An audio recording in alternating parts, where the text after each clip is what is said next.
So, how many of you guys had some trouble centering? Yeah. Those of you who had trouble centering, were you still able to work on and make some cylinders still? Yeah. Okay. Anyone not have a cylinder yet? All right. Joe, are you watching who doesn't? Okay. Well, you haven't been on the wheel yet. So you don't have a cylinder yet? Okay. Oh, I saw yours last class. They're flaring out. Adam, can we move the bucket over? Yeah, you're throwing your weight. Yeah, perfect. Now they can see. Okay, so just for sound, I'm gonna focus on that. Yeah. Where's the exhaust? Yeah. Yeah, that exhaust fan will work. We just need to get keep some airflow going in here. But there's like big fans out there that see how much quieter it is. What was I talking about? Centering, clay. Oh, this is what I was gonna say. I went and snagged some bricks from right outside here to raise my wheel up a little bit. For those of you who are a little taller, or you feel like you're just like really like crouching down or like diving down too much, you might find that raising the wheels up, and I'm happy to help you guys do that, will help a little bit. Actually, a year ago, we used to have a couple wheels over here up on cinder blocks, and so they were tall so people could actually throw standing up, and that works really well. So if you're having back issues or anything like that, or you just really don't like being hunched over, I don't mind being hunched over. I have terrible posture, so maybe I have terrible posture because I throw, whatever. Anyway, we might put a wheel or two up for people to experiment with. All right, so centering. I already kind of made my little cone. I'm going to put both hands on top of the clay. I'm pushing down and into the clay, right? Make sure it's on the wheel. I got the wheel just slightly down. If it's soaking wet, your clay is gonna fly off. Now when I'm doing this, I'm pushing down and into it and not away, because if I push away immediately, it'll probably slide off. Right? So I'm really trying to keep it on the wheel right now. So I'm pushing down on the top and in at the same time. So I have both hands kind of cupped, squeezing in. And I'm already getting close to center already, right? So I'm going to just with my left hand, I'm gonna push in here at the base at around 7 o'clock. Really try to get that clay to go up. And notice I'm keeping it a little bit, I'm always keeping it slick, okay? Pushing into it, and I'm forcing my right hand in. I'm also pushing in a little bit down here. I'm not on opposite sides. Some people really like to center with their hands opposite of one another. I find that it ovals the clay and it doesn't center very well, so I like them to be offset a little bit. That's what I found works for me. Keep it nice in a cylinder shape. And then I'm gonna go right back on top of it. My left thumb is still on top of it. I'm gonna push down and into the clay right here at 6 o'clock, pushing down and into it with my thumb like this. A little chunk of clay. And I'm gonna squeeze in here with my left hand, and my right hand's gonna be on top here. And I'm gonna just kind of hold it, and it helps like really like reinforce this hand so it doesn't jerk, okay?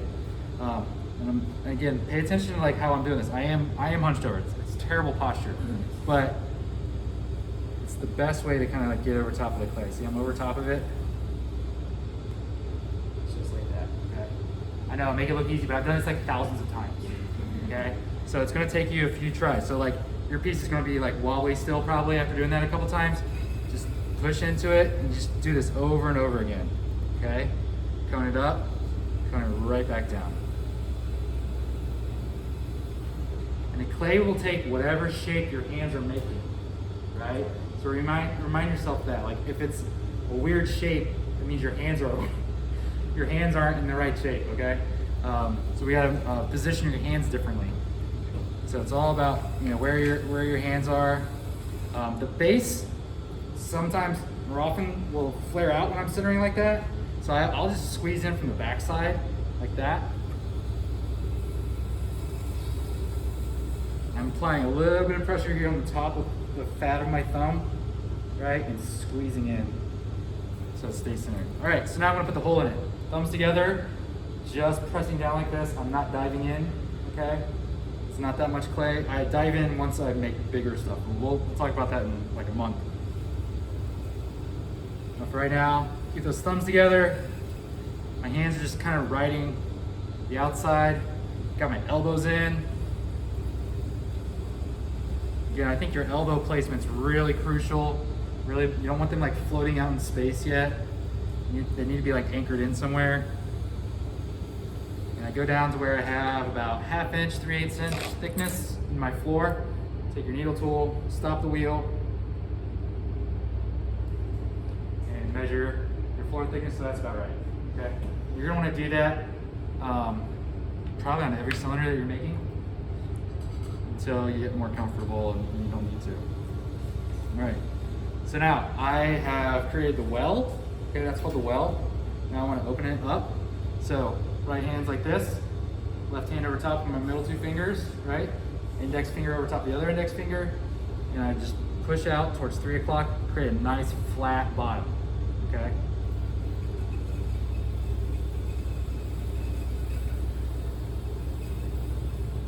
Notice that, see I'm holding my thumb here, I'm squeezing there, have good control, okay? I'm not letting the clay push me around. Get a little wet. So, even if you're trying to make a tall tumbler, you still need to open this up. Like, I feel like the clay, you might feel like the clay is really low, right?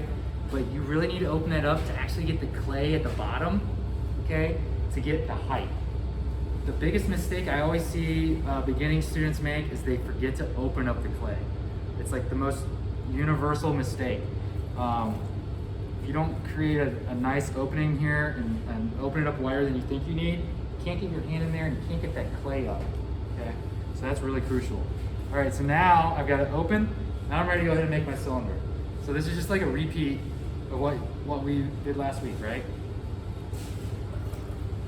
So I get the sponge in my outside hand and I start to work over here at like 4 o'clock. Okay, I apply pressure here at the very base. Okay, I'm gonna push in down here, and I'm gonna also have my inside hand, I'm gonna push out just ever so slightly. But I really wanna make this go vertical so I don't push out too much. And I keep my hands, they're touching, my thumbs are touching, okay? So they go up at the same rate.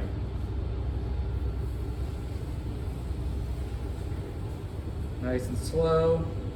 Notice I slow the wheel speed down a little bit. When I'm centering, I'm going really fast, okay?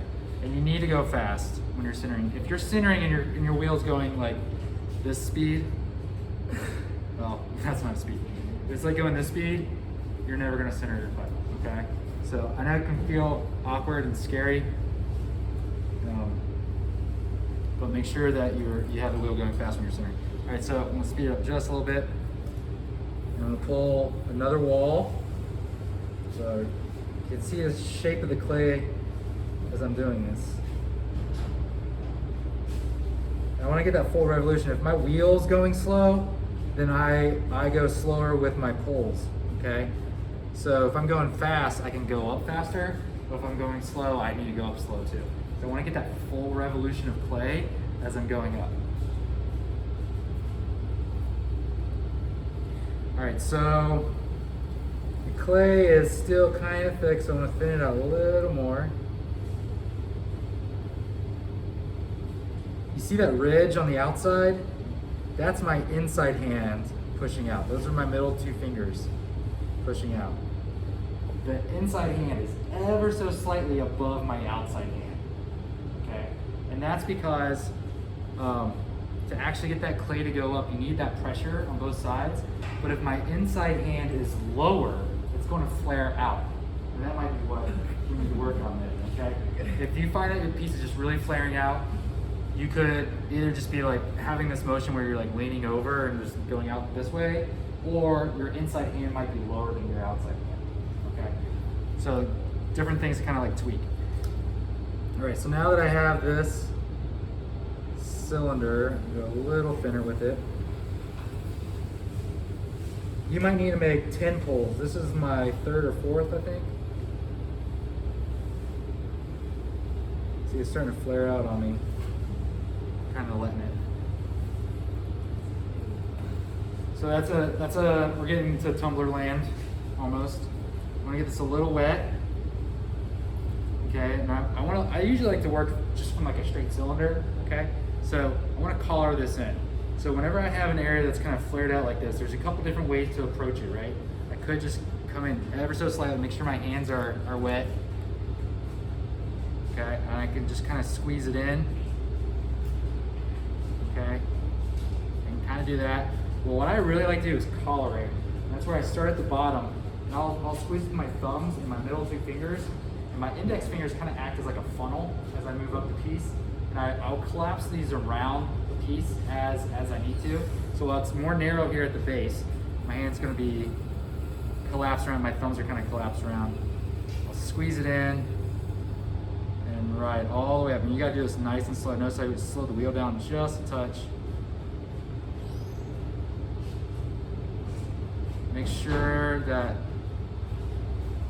the outside is lubricated, plenty of water. Okay, so that's my cylinder. All right, so that's how I collar areas in. So, you know, if I'm looking over at my cups over there and I want to make a very specific shape, if I want the base to be really narrow, I'll collar that in even more, right? But I'm gonna leave it about like that. I will collar in probably about an inch up. I'm just gonna collar that a little bit. Now when I'm collaring the clay, it actually compresses that area, right? That's this section. And so the clay has nowhere to go but in. So if it's out here and I collar it in and it gets a little more narrow, that's the same amount of clay in that space, it gets thicker in that area, okay? The inverse is true when you belly an area out. It gets thinner, okay? So if you're pulling your walls up and you have some like thin spots, you have to be careful when you're bellying that area out because it could actually collapse or warp or like twist on you, okay? So make sure that you don't go too thin with it. That's usually not a problem this early on, but some of you guys might have that problem. So I've compressed that clay essentially right there, right? So now I'm gonna belly out this area up here. Get just a little wet. And I'm gonna work on the inside. So now my inside hand, I'm gonna use my middle two fingers and I'm gonna press out as I work up. And I always like to make my forms from the bottom up, okay? I think that's usually what's more successful, is working on the shape from the bottom up. If you work on the shape at the top and then you try to like do something at the bottom, you're gonna twist it, okay? So I don't have anything here in my outside hand. I usually like to have a sponge.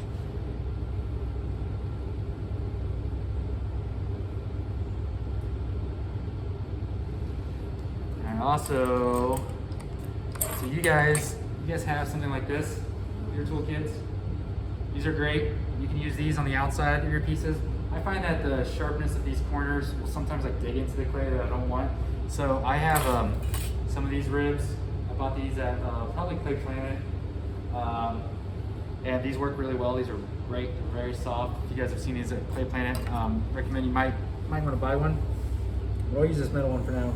So I just hold it here on the outside at an angle where the clay is dragging away from the surface and I'm not cutting into it. And I just press out to it. So the great thing about throwing with ribs is you can kind of like set that shape, right, by holding it like this and push out to it, and the form will be dictated by the shape of the rib.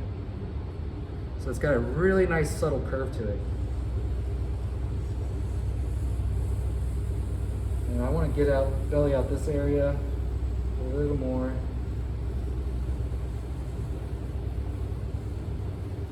It's starting to dry out on the inside, and wants to kind of drag on my fingers, so it's kind of creating it's getting a little off. See, it's got a little wobble to it. I'm gonna get that just ever so slightly wet. Hey, Michael. Yeah. Inside my office, I've got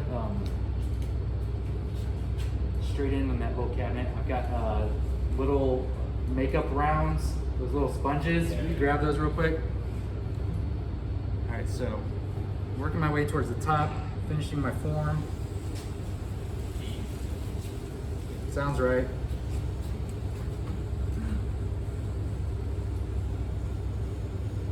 I like to leave a little bit of a soft. There's like packages. Yeah, there's like a package over there. It might be on top of my desk, but I think they're in that cabinet.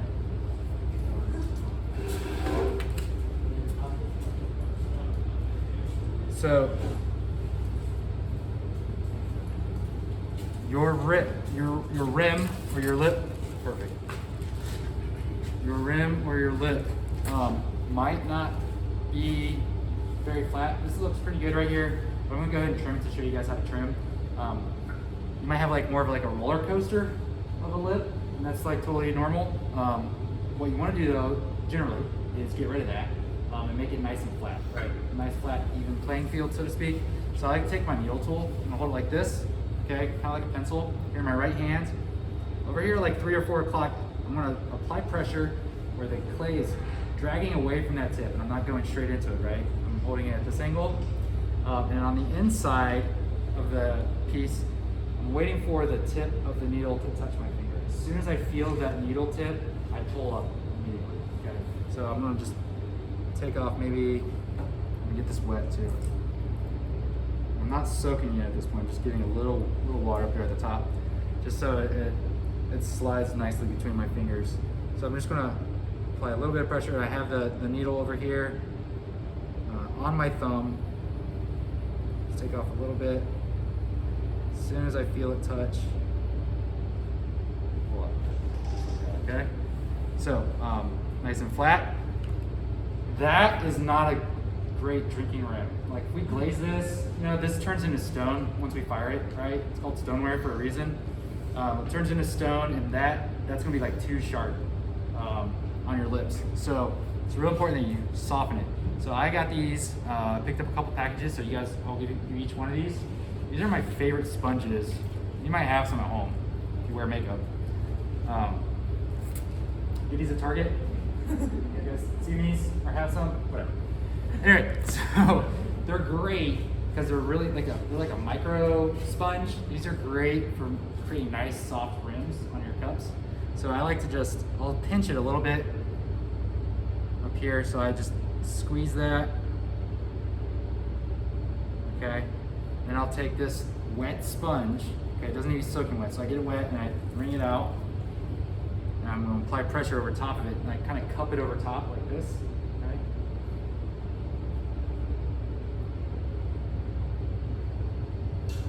I might hit the outside of it a little bit and the inside. But I like this over the other sponges because this sponge will not pull off too many of like the really fine particles. You pull out the fine particles, you're releasing like the coarser particles, and you're gonna feel that when you use it. Okay, so I really like these. Make a nice soft rim. This is actually a little on the thick side. I make it a little thinner.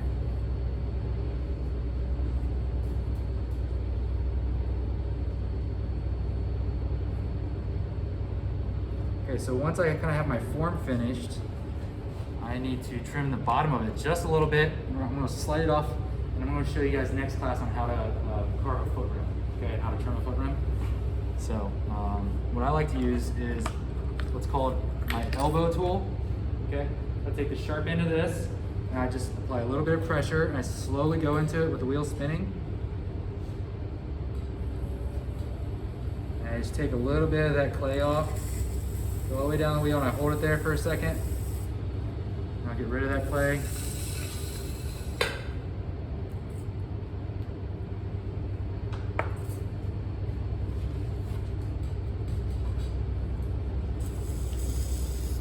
Okay, soften that maybe a little bit.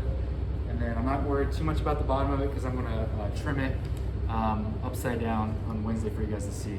If I have any water in it, this is the time to get it out. You never want to leave any standing water inside your pieces. So you can see I take my sponge, kind of squeeze it down like this, make sure it's completely wrung out so it can absorb moisture. Who remembers why you don't want to leave any water in the bottom of your pieces? What happens?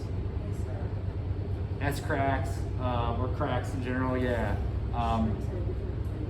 Exactly, it shrinks at a different rate, so like the moisture at the bottom, it keeps that bottom moist and the top dries much faster. So yeah, all right, so now my piece is ready to come off the wheel. I'm gonna get this wet. And we'll take my wire tool, hold it nice and tight, thumbs on top. I'm gonna pull that water that's on the wheel into the piece until it comes free, just like that. Okay, so it's sitting on that little water right now, which is great. Pop this down. And I've got my bat from last week. Just get a little water on this. I'm gonna slide it, pull this up right up next to it. I slide it right onto this.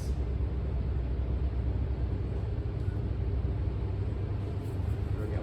And I'm gonna keep this on my shelf because I'm going to work on it some more later. I wanna make sure I keep it wet, so I'm gonna just drape plastic over top of it. Okay. So on Wednesday, I'm going to show you guys how to do inlay and Sgraffito and also how to trim. And that's all I have for you guys today. You guys have any questions? Not yet? Okay. The rest of the class time is to work on cylinders and then cups if you're ready for it. All right? I'm going to stop this.